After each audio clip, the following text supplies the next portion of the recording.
উচ্চ আদালতে বিচারপতি নিয়োগ আইন প্রণয়ন করতে হবে, দফা 1। এবং একই সঙ্গে বিচারপতিদের অপসারণের জন্য সুপ্রিম জুডিশিয়াল কাউন্সিলের বিধান সংবিধানে পুনর্বহাল করতে হবে। আপনারা জানেন এই ইস্যুতেই সাবেক প্রধান বিচারপতি এস.কে. সিনহাকে দেশ ছাড়তে হয়েছিল।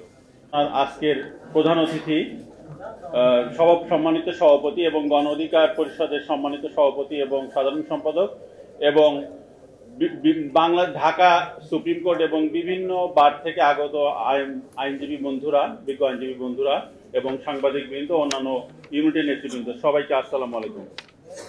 বিসমিল্লাহির রহমানির রহিম। ন্যায় বিচার অধিকার মর্যাদা বাংলাদেশ আইনজীবী অধিকার পরিষদ গণ অধিকার পরিষদ জিওপির একটি ভ্রাতৃপ্রতিম সংগঠন। বিজ্ঞ আইনজীবী বন্ধুগণ, সাংবাদিক বন্ধুগণ ও অন্যান্য বন্ধুগণ, আপনারা জানেন বাংলাদেশের 51তম রাজনৈতিক দল হিসেবে বাংলাদেশ গণ অধিকার পরিষদ জিওপি গত 2 সেপ্টেম্বর 2024 তারিখে বাংলাদেশের নির্বাচন কমিশন থেকে নিবন্ধিত হয়েছে এবং আপনারা জানেন যে আমাদের নির্ধারিত প্রতীক হয়েছে ট্রাক।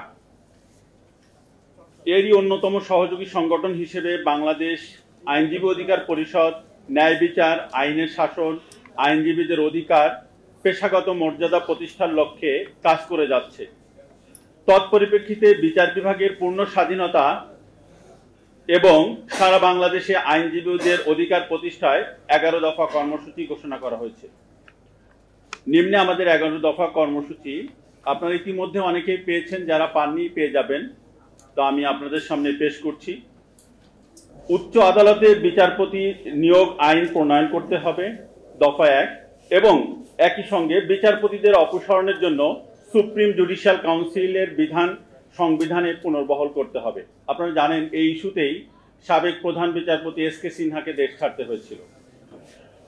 2, উচ্চ আদালতের আইন কর্মকর্তা নিয়োগে অ্যাটর্নি সার্ভিস এবং জেলা আইন কর্মকর্তা নিয়োগে ডিস্ট্রিক্ট অ্যাটর্নি সার্ভিস আইন প্রণয়ন করতে হবে এবং সম্মানী ভাতা বৃদ্ধি করতে হবে।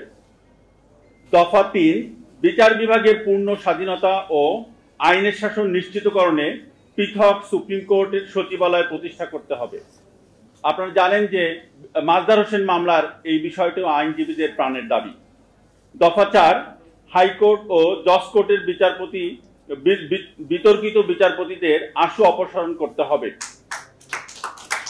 আমরা সোচ্চার আছি, আমরা আবারও সোচ্চার হব, অনতিবিলম্বে এটা কার্যকর করতে হবে। কোর্ট কাছারি থেকে দুর্নীতি, ঘুষ, অনিয়ম বন্ধ করতে হবে।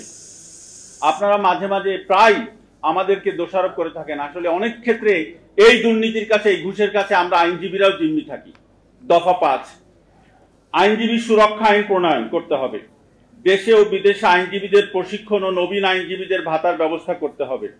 আপনারা জানেন যে পেশাগত দায়িত্ব পালন করতে গিয়ে অনেক আইনজীবী কিন্তু আহত হয়েছে, এমনকি নিহত হওয়ার ঘটনাও হয়েছে রাতে, এগুলো থেকে বেরিয়ে আসতে হবে। দফা 6, ওয়ারেন্ট অফ প্রেসিডেন্স অনুযায়ী আইনজীবীদের অবস্থান সুনির্দিষ্টকরণ করতে হবে। বেলোভেন্ট ফান্ড বৃদ্ধি করতে হবে এবং জীবদ্দশায় আইনজীবীদের বেলোভেন্ট ফান্ড প্রদান, আইনজীবী কল্যাণ ব্যাংক, হাসপাতাল তৈরি ও স্বাস্থ্য বীমা চালু করতে হবে। দফা 7, Bangladesh bar council, supreme court bar ও জেলা বার অ্যাসোসিয়েশন সর্বজনীন করতে প্যানেল ভিত্তিক নির্বাচন বন্ধ করতে হবে। বাংলাদেশ বার কাউন্সিল শক্তিশালীকরণে নির্বাচিত সাধারণ সদস্য সংখ্যা বৃদ্ধি করতে হবে। বাংলাদেশ বার কাউন্সিলের পরীক্ষা নিয়মিতকরণ ও পরীক্ষা পদ্ধতির প্রয়োজনে সংস্কার করতে হবে। দলীয় বিবেচনায় আইনজীবী নিয়োগের পথ বন্ধ করতে হবে। দফা 8, অধস্তন আদালতের সহকারী জজ ও জুডিশিয়াল ম্যাজিস্ট্রেট নিয়োগে আইনজীবী হিসেবে 5 বছর প্র্যাকটিসের অভিজ্ঞতা সংক্রান্ত বিধান অন্তর্ভুক্ত করতে হবে। দফা 9, বিচার কার্য দ্রুত নিষ্পত্তির লক্ষ্যে জেলা পর্যায়ে সিভিল ক্ষেত্রে জেলা জজ আদালত ও ক্রিমিনাল ক্ষেত্রে দায়রা জজ আদালত পৃথকীকরণ করতে হবে। আদালত সংখ্যা ও সম্মানী ভাতা বৃদ্ধি করতে হবে। দফা 10, ব্রিটিশ ও পাকিস্তানি আমলের আইনের প্রয়োজনীয় সংস্কার করতে হবে এবং 30 লক্ষ মামলার ভার থেকে এই জাতিকে অনতিবিলম্বে মুক্ত করতে এবং অনতিবিলম্বে বিচার পদ্ধতির সংস্কার ও বিশেষ ট্রাইব্যুনাল গঠন করতে হবে। এবং সর্বশেষ দফা 11, আইন শিক্ষার মানোন্নয়নে নূতন পাঠ্যক্রম প্রণয়ন ও ল কলেজগুলোকে ঢেলে সাজাতে যুগোপযোগী করতে পাঠ্যক্রম, পূর্ণকালীন শিক্ষক নিয়োগ ও স্বতন্ত্র পে স্কেল দিতে হবে এবং একটি স্বতন্ত্র আইন বিশ্ববিদ্যালয় প্রতিষ্ঠা করতে হবে। আমরা এই হলো আমাদের 11 দফা। সবাইকে ধন্যবাদ। প্রয়োজনে আমরা এটা নিয়ে আরো আলোচনা করব। সবাইকে ধন্যবাদ। আসসালামু আলাইকুম।